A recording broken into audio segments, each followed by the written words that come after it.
Good afternoon, everybody, and thanks for staying.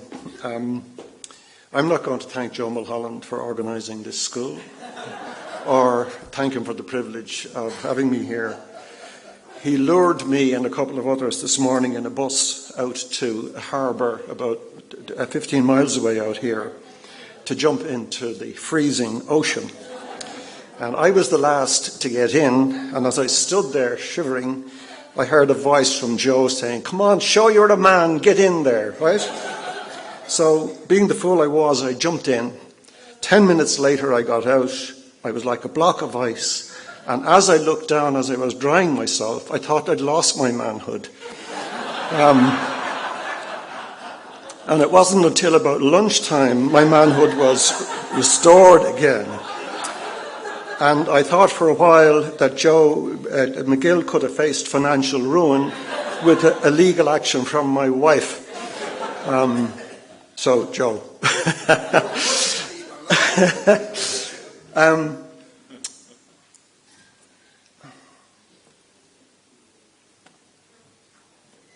This should be moving? No, this should be moving. Okay, yeah. Okay, Fukuyama, who's probably the most esteemed and renowned political scientist in the world today, he's been quoted a number of times already. He says there are three things you need for a functioning democracy. One is technical competence, technocratic competence. Secondly is accountability, and thirdly is the rule of law. I'm going to concentrate mainly on technocratic competence. Lucinda Creighton talked about the jaw-dropping technical incompetencies that were discovered in the banking and regulatory system.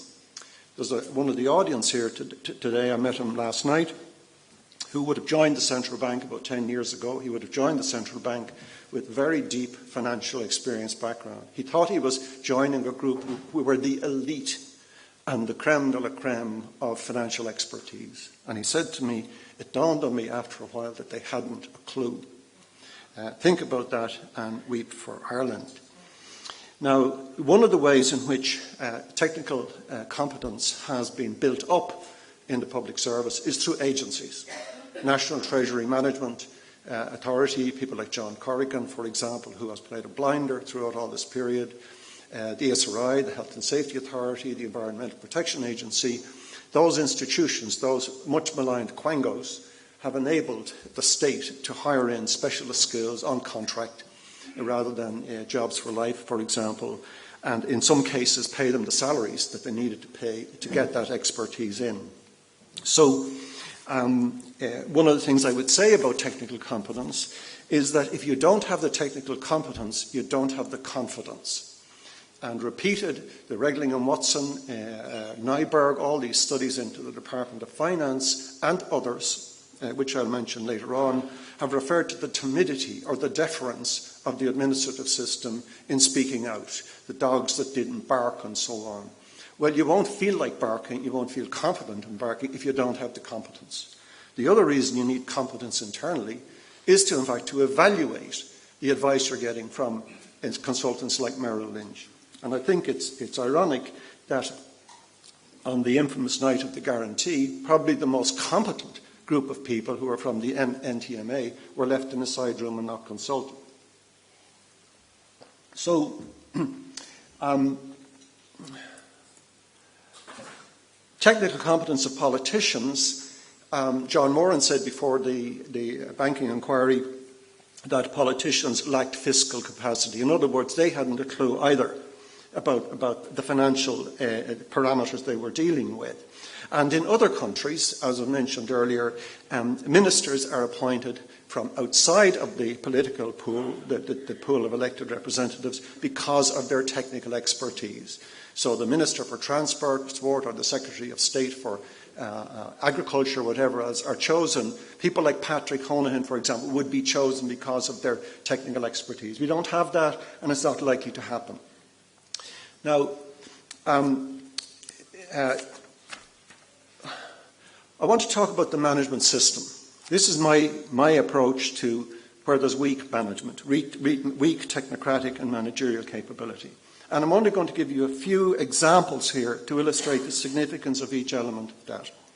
To this very day, 10 years or 13 years, whatever it is, after the formation of the HSE, they still have not sorted the structures. They're now talking about hospital groups. Will voluntary hospitals come in with the public hospitals? I sit as a volunteer on a management team within the health system, and the structure is chaotic. And it's very difficult to hold people to account when the structure is chaotic. Still hasn't happened. We saw in the banking inquiry the contributions of John Hurley, who was from the central bank, and from Patrick Neary, who was in the regulator, each blaming the other because it was your responsibility. No, it was your responsibility. The structure was not clear. It was a bad structure. It was an Irish solution to an Irish problem. It was never an authentic, honest structure. Regulators, Niamh Hardiman was here on this platform. Her book, Irish Governance in Crisis, set out the government's repetition of establishing regulators but not giving them the delegated authority to carry out invasive scrutiny and to impose effective sanctions. In the police, in right across a whole swathe of domains of public life, the structure is not right. The health system is bedevilled with historical boundaries and demarcations between professions and their associated unions. That's just a couple of highlights on what happens when you have poor structure. Management disciplines, the curse of short-termism. I was the person who piloted the SMI, the Strategic Management Initiative, back in the early 2000s. It became a box-ticking exercise, and in areas like water, housing, and a couple of others that are now on the horizon, pensions, the integration of immigrant communities, asylum seekers. These are all things that require long-term planning. And there's a mismatch between the government cycle, at most 5 years, and the time frame you need to plan strategically for things like the things I just mentioned. In terms of governance, we've heard again several times about the failures of governments. Paul has mentioned it. Implementation has improved, largely through the agency of the Department of Public Expenditure and Reform. They set up a programme office, they have a war room, they've listed all the projects that Paul has referred to do procurement, property, etc., shared services, and you can see the progress happening in there. Risk management, Paul mentioned it again, improving. I sit on a public service board, and by God, there is very, very granular forensic risk management. But in other areas, it's not happening. Management tools. If you listened to your radio yesterday, Gordon Jays from TUSLA saying that in TUSLA, dealing with tens of thousands of children at risk, dealing with a couple of thousand staff, have 3 people working in IT, and they just don't have the tools in order to do their job. That's very common in the mental health services, which costs about $1 billion, I think. Again, there are files going around in taxis from one hospital to another because there isn't the IT system. Benchmarking to date in this country has been a farce. Because, first of all, I'm not going to take you back to the history of benchmarking. I have yet to see a comparison, let's say, of teachers' pay and hours with other teachers' pay and hours in another country, which cannot be contested. The teachers will immediately say, you're comparing apples and oranges, we do more voluntary work, we spend more time out of the class, in the class, and in any case we're highly qualified, and so on and so forth, and the whole thing is blown out of the water. It really is time for the DPAR, I would say, ESRI, whatever resources are there, to really establish the facts that give you a basis for decision making that is benchmarked. That's what happens in the private sector, as Paul would well know, the kind of messing that's gone on there. HR policies. I spent two hours with a senior civil servant not so long ago who told me that she was trying to deal with a member of her staff who wasn't coming into work, and when she came into work did very little and wouldn't take any instructions. And she said to me, if I pursue that person applying the rules and systems that we have, I will be the problem. Okay? And that's a very common experience. They don't get backing from HR, they don't get backing from their line manager. And they certainly won't get backing from their minister who doesn't want that kind of trouble. So there's a lot of work to be done, not just to establish the policies, but actually to have people using them. Functional supports, I won't bother going into that. More. Management rewards. What's the reward system? Robert produced, and he's been candid about this all along, I think it was about last October, the latest set of statistics on the use of the performance management system. There was no change from the previous set, if I recall correctly. 99.9% of people receive a rating of 3+, and they get the increment. That's the system. It's a bogus system. It does not reflect relative contributions. Okay. The other point I'd make about rewards is this.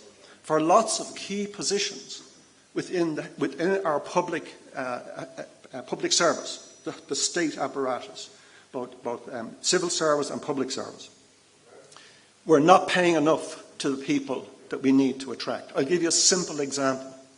The going rate for the head of finance in the HSE, which has a budget of 13 billion, is about 160 grand. Now, I can tell you that within 10 miles of this hotel, you'll find factories where the head of finance is earning more than that. And it's absurd.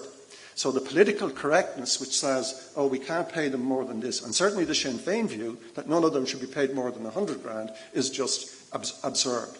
We have to look, again, not just at a low pay commission, and if I may be so bold as to say, we need to look at a high pay commission in order to attract in the people who suffer by not getting these talents in are the general public. Management competence, training and development. Civil service is beginning now to recruit. I sit on the Public Appointments Board, and a couple of hundred new staff are coming in. For the first time, there is an induction programme out in the IMI.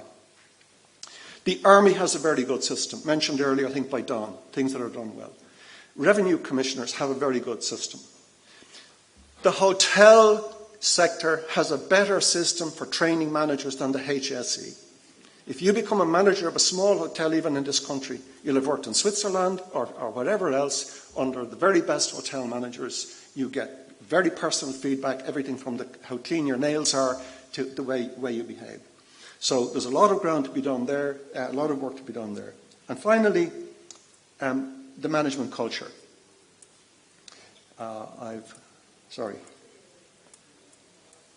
That's the mindset, and I'll spend a second on that before I finished. And the key issue, the absolutely central issue in relation to management mindset is, I'll come to it in a second, because I want to just give you one example. If we use that framework that you see there in front of you, there's a recent report out on the Department of Justice, and this is only like 2 months ago, done by a group of people led by Kevin Tolan from the Dublin Airport Authority. Here are some quotes from this. A large department, oversees 30 different agencies like the prison service, the court service. This is a huge body, Department of Justice. All of these are quotes. The culture is closed, unnecessarily secretive, silos, passive, stepping back from exercising power, deference and diffidence. The structures, they have not evolved to take account of differing demands. There's limited evidence of formal assignment of responsibilities. Things are not assigned to people. Processes, this is the management processes, that down here on management disciplines. The department doesn't seem to hold the 30 agencies to account. There's poor management routines and practices. There's no plan to deal with issues. And in terms of tools and information, very poor document tracking and IT systems that are old, serious lack of timely data. That's the year of our Lord 2015, and it's after 3 or 4 years of intensive efforts. I know about them by DPAR. It just has not penetrated the bastion that is the Department of Justice. And there are some other departments that I believe it hasn't penetrated.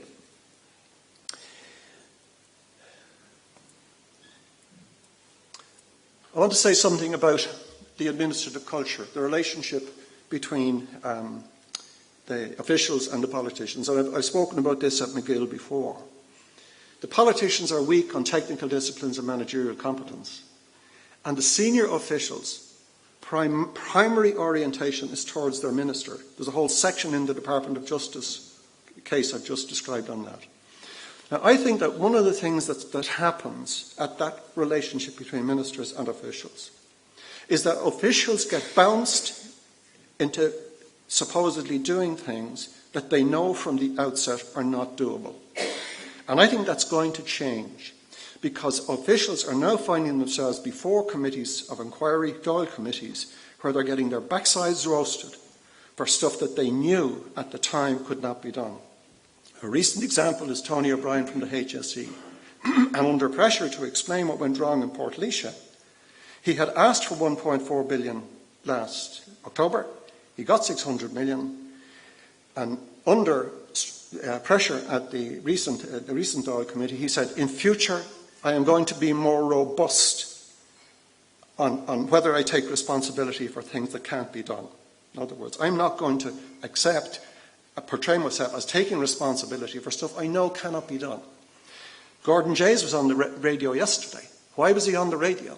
I believe he was setting out the picture that faces the Child Protection Agency. It does not have the resources. It needs 250 additional social workers. And he was setting out his stall, I believe, so that he's letting the public know I ain't going to be held responsible for stuff that I have told Minister Riley cannot be done. So that issue of deference to the political system, I think, still remains a huge issue. Sorry. I've just one or two more slides. This is the question that was posed in a paper produced by Robert's Department back in 2014. They posed the question, and I think it's a terrific question. How far should public servants rely on their professionalism and sense of personal morality, and how far should they simply follow instructions from their political masters? Now, I've had two answers to that from senior civil servants. I've asked them. Both of them have said, I'm for democracy. One group, I'm for democracy, means that they will prepare answers to PQs that are deceitful. 20 questions were asked by Catherine Murphy. The answers were written by public servants, which did not give the information that she was seeking. Why? Why were those answers given? Because it would protect the minister. Also, for instance, notes being not taken that there would be FOIable. Going along to get along, accepting being bounced into the unachievable, for example. Quoting from the Department of Justice, stepping back from exercising power. This is civil servants stepping back from exercising power and being over-deferential to the guards.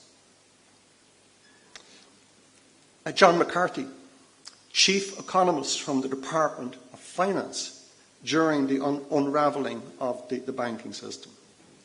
McCarthy was declaring he was presenting alarming information, but his boss in the Department of Finance said, take that out, it's too political. So there were people who were barking, raising the issues, raising the hairs. But in order to protect the political system, they were being told, take that out, temper that down, soften that down. So I think that the DPER paper, which was done by an expert panel last year, did not address this question. It was silent on this question.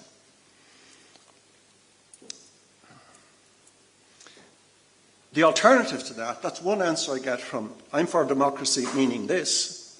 The TDs are elected, the ministers are appointed, my job is to follow instructions of political masters. The other view is the view of Maurice Hayes, and I may say more about that, and that is the emergence of the civil service as the fifth estate, with a degree of blue water between themselves and the political system. Now, I did a presentation on that last year, and I'll say a bit more about it maybe later in the week.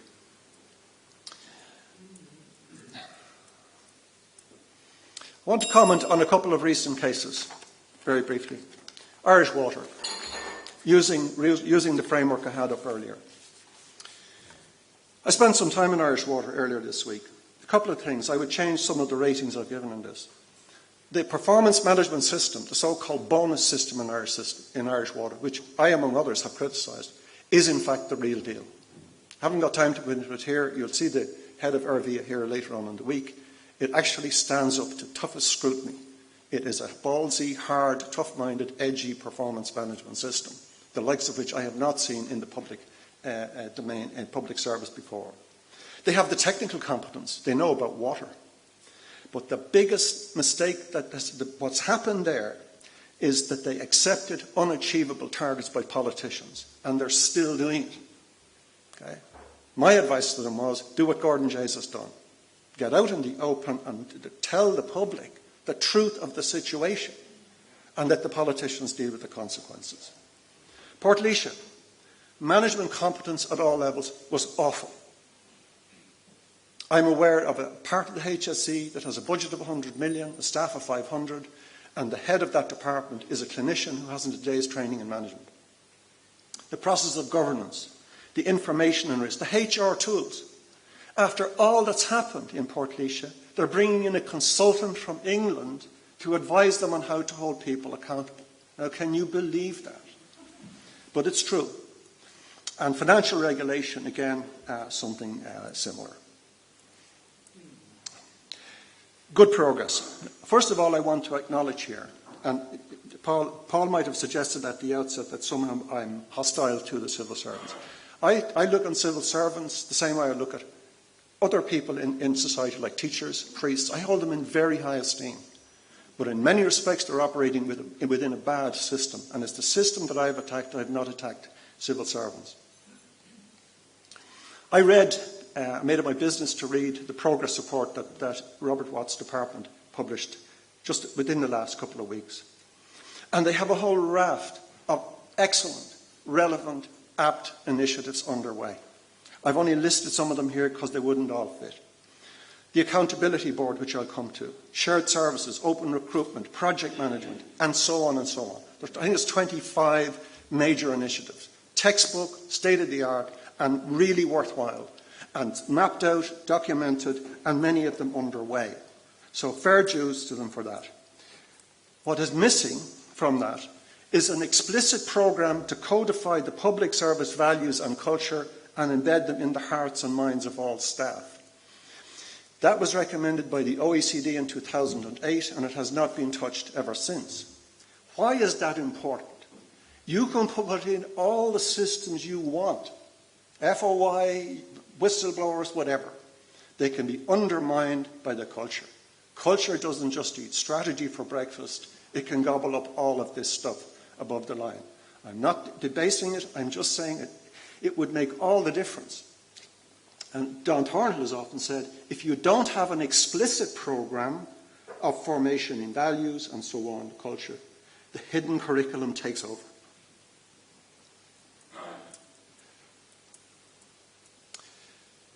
Nearly finished now, Don. Connecting Fukuyama's three essentials. As I've said, technical and managerial competence. We've seen the catastrophic consequences of not having it. Very good progress is being made by the Department of Public Expenditure and Reform. Really very good stuff. The culture, but is the crucial piece that I would add to that. Accountability and the rule of law are the other three. Three remarks on the rule of law. We have a two-tier legal system. We don't, Matthew Elderfield has spoken before the bank inquiry just last week. We do not have the legal apparatus to deal with white-collar crime in this country. We just don't have it. And finally, perjury is not treated as a crime in this country. And there's a culture of impunity. People can go, they can swear, and they can lie under oath, and that's the end of the story. I just want to say two final things about accountability. The Accountability Board. Accountability is defined by DPER themselves as the formal obligation to submit to external scrutiny in explaining and justifying past conduct or actions. Listen to the edge in that language, with the possibility of consequences arising.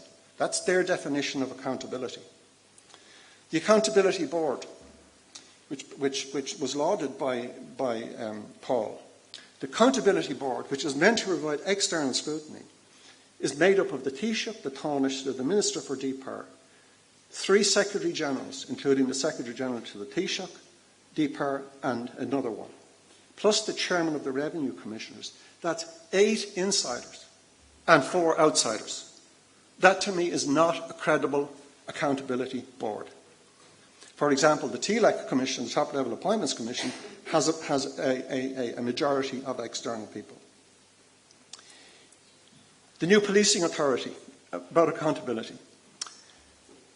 The legislation last November had some things in it, and according to Conor Brady, writing in the Irish Times on the 9th of July, and he's talking about the watering down of the legislation that originally appeared, and that at every point the supposedly independent policing authority is subservient to the wishes of those holding power.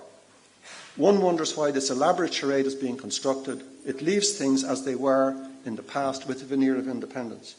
Vicky Conway, an Irish academic based in the University of Kent, the original proposal that the Commissioner is going to be accountable to the new policing authority is gone, leaving us, and this to me it really sums up a lot of what we're facing, leaving us with the dispiriting prospect of this cycle of scandal, reform, scandal, reform, scandal, reform. I would just change what Vicky says. Scandal, half-hearted reform.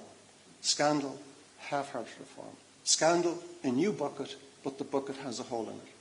A phrase that I think Donald Butler uses, so some new good stuff is presented, there's a new schema, a new law, a new framework, but the mice get at it before they finish. So, how do we reach Denmark? Which is the way, as was said earlier. Fukuyama's way of putting it. First of all, we know from Noel Dempsey and other speakers this morning, we're not going to get to Denmark by changes in the political system. It is unrealistic. Turkeys do not vote for Christmas.